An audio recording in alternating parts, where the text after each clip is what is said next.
الحمدللہ یہدیکم اللہ ویصلح بالکم۔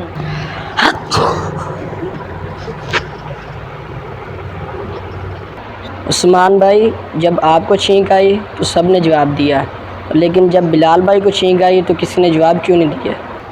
اجمل بھائی، ہمارے پیارے نبی صلی اللہ علیہ وسلم نے فرمایا ہے کہ جب کسی کو چھینک آئے گی تو وہ کہے گا الحمدللہ، اور جو سننے والا ہے وہ کہے گا یرحمک اللہ، اور جب جسے چھینک آئی ہے وہ اگر الحمدللہ نہیں کہے گا اور جس نے سنا ہے وہ بھی یرحمک اللہ نہیں کہے گا۔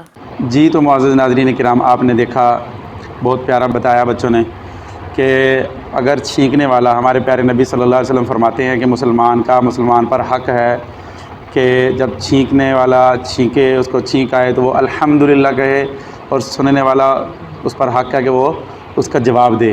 جواب کیا دینا ہے؟ یرحمک اللہ۔ چھینکنے والا اگر الحمدللہ کہے گا تو سننے والا کیا کہے گا؟ یرحمک اللہ۔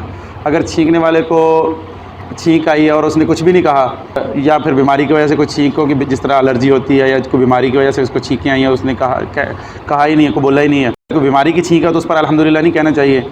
اور اگر وہ تندرست تھا، چھینک آئی ہے، اس نے الحمدللہ نہیں کہا، تو سننے والے پر بھی ضروری نہیں ہے کہ وہ یرحمک اللہ کہے۔ امید ہے کہ ناظرین یہ ہماری ایک مختصر سی بچوں کی ویڈیو آپ کو پسند آئی ہوگی۔ ملتے ہیں نیکسٹ ویڈیو میں، تب تک کے لیے اللہ حافظ۔